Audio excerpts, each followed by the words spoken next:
What's up, guys? DC193. Got an interesting topic I want to talk about.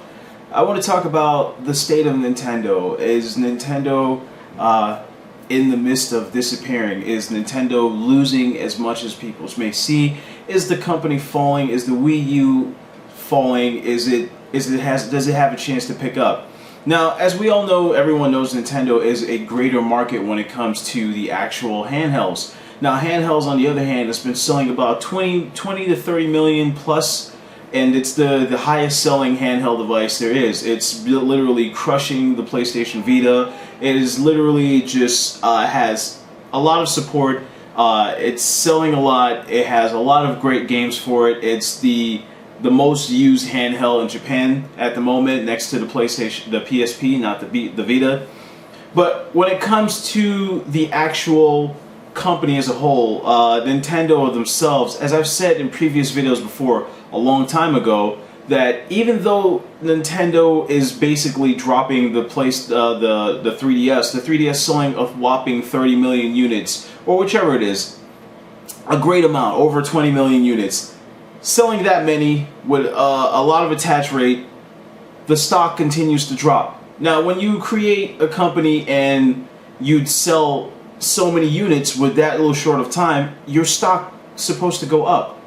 When the system launched, it went down and it dropped. The stock dropped. Then the system had a price cut. Nintendo had to push their flagship titles without completely finishing them, Mario, and pushing other titles without completing them to get the system into more consumer hands. Now, why I'm saying that is because it's the same thing again with the Wii U. Now, the Wii U has come out. Nintendo is its own company. They do their own thing. Now, Nintendo themselves have their own way of doing things. When it comes to Nintendo having their own network, now having a high definition system, they still do their own thing. And when it comes down to it, even though we don't want to compare them to PlayStation 3 and Xbox 360, Microsoft on their own have their own established network, while Sony has their own established network. Microsoft being a computer company, all-around multimedia company for businesses, personal use, media, you name it. They know when it comes to creating a network, why their network is much better than PlayStation. Now, releasing a new 2012-2013 unit, you would want to be on par with those things. You don't want to be behind when it comes to technology or when it comes to certain features. You can have the same, or you can have just a bit, but you can't have a network that has drawbacks when it comes to features with voice chat, when it comes to features with inviting friends, when it comes to inviting friends, when it comes to updating, when it comes to loading games, when it comes to transforming different platforms, or from item to item, feature to feature. Like with the Xbox 360, Microsoft continues to upgrade their user interface, making it more user-friendly for the actual users, which is why it is almost a one-stop place for everyone. Now, mind you, Microsoft has little to no exclusive, but it's still one of the most choosing, or the most particular used user interface when it comes to networking features over PlayStation. While Nintendo themselves is doing their own thing, while they have Miiverse and they have their communications, it's not the one-stop shop, and it's not pushing the media. When it comes down to it now, like what I'm saying is, you can have your own network, you can do your own thing, which eventually makes you completely different. After all, you cannot be exactly the same. You have to have your own difference that makes the other user make you want to feel, hey, this is where it's at, this is a lot better than the others, or this gives me something. But it cannot give you a better feature, while it's things that at that nature have to be exactly the same, be drawn back. What I mean by is, you can have the gamepad, you can have whatever feature it is, functionalities to play in the game, but when it comes back from drawing back now from a person coming from the PlayStation 3 and the Xbox 360 going over to the Wii U because it's supposedly the next generation into Nintendo stealing its place, you're being a drawback. So consumers themselves start to now, consumers today aren't stupid. They do research, they find out things, they see things, they play with it, they dabble with it, and they get better at it, and they say, no, I don't want to use this. So again, you can have difference, but you cannot have drawbacks. You can have you can't have minor drawbacks. You can have a little bit better, but you have to be on par, almost identical. You either can have add a feature and just have something taken away. Now, moving on with that, what I'm saying is that that's another downfall of Nintendo themselves. And the next thing is the system itself. Wii U being broken, which, now mind you, this can be changed later down the line. If your Wii U breaks, your ID, your games, and everything you have are attached to that system. So if you're a person that bought it at Best Buy, you bought the replacement warranty, you literally lost every single thing you had. Now, Nintendo hasn't said that they're going to change this, but this is something that can be changed via update. So there you go again, something being changed, a drawback with the system. And if you look at the sales today of the Wii U, for almost about 4 to 5 weeks now, this system hasn't been selling that great. And then on top of that, the attach rate is bad. The attach rate is literally almost 20 systems sold to 3 or 5 games per system attached. And from an article being stated that Nintendo themselves said for every Wii U sold, 1 Wii U game sold with it, they profit.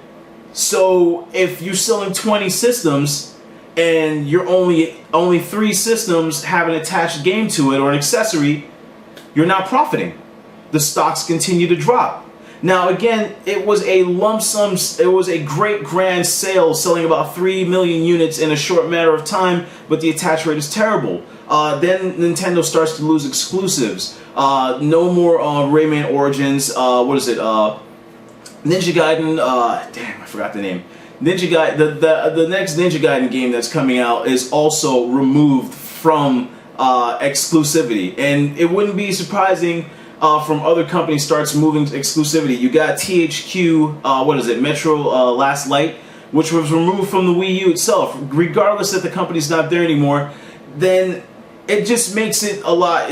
With companies pulling their third-party games, not having support, and now Nintendo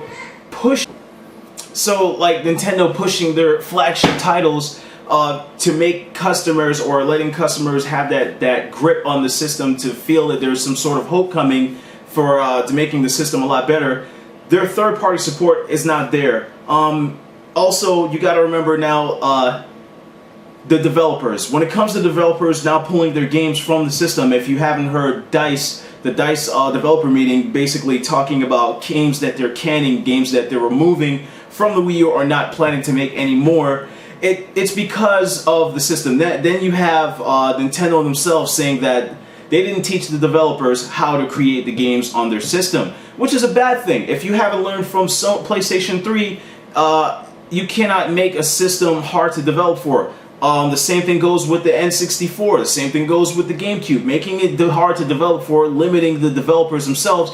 Developers don't bend over for actual companies. What they do is they go for the easier company. Microsoft using standard DVDs. Games were developed on standard DVDs and regular hard drives for years now for PC gaming, which is where developers went. Instead of going with Blu-ray and having to develop harder, then working with different processor, then Nintendo coming out the woodwork saying that they have about 30% of hidden information on how to develop the games to make them up to standards and performing way better than the actual last-gen systems. So whenever you're going to do that as a company, what you do is, I wouldn't say you screw yourself, but you make it hard for the developers, and developers go for the easier route. When they saw the PlayStation 4 and the Xbox 720, and they saw, Battlefield 4 running as great as it can and as beautiful as it can be with little to no performance drop, and see how easy it's developed for without having to deal with a CPU or without having to deal with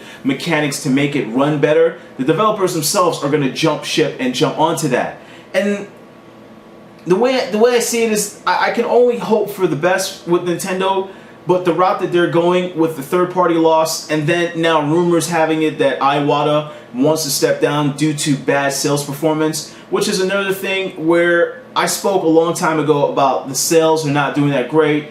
And people, and you know, there are fans, there are other people that get upset about that and basically come at you with numbers themselves. But when your CEO is now saying that sales are bad, stocks are dropping, the system attach rate isn't going anywhere, they have to push games early to make the system sell, and now developers dropping the third-party support and already leaning towards the next Xbox 720 and the PlayStation 4, and then the Wii U only being 1.5x more powerful than the Xbox 360 and the PlayStation 3. It starts to cause confusions with the consumers themselves. Now, the Wii U doesn't have that magical grip that the Wii itself had. So again, where Nintendo lies, we can only hope at E3. I understand that Nintendo themselves are making their great games. They're collabing with third-party support that's been with them for the longest time, and making new franchises and making a new set of genre for games that we haven't seen before. The Fire Emblem and Tuscan, I can't remember the name of them, but making collaborations like that, re-pulling back the audience with old school games, refining them in HD is a great thing for other users that didn't play before, but it doesn't capture a lot of the audience. It doesn't. And it seems that Nintendo is going to push Mario again without finishing the game, and just continue to do that and fall right back into where the Wii was. And I can only hope that after E3, Nintendo starts to show a little bit more and the hype starts to go up.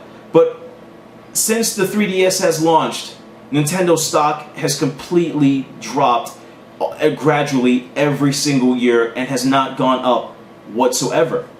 So where does Nintendo lie right now? Where are they going to go? What are they going to do? What the company selling little to like 10 to 35,000 units every 2 weeks, and the attach rate being 23 out of 20 systems. It's for games. Developers canning games. Where does Nintendo lie right now? Where do you see the future of Nintendo?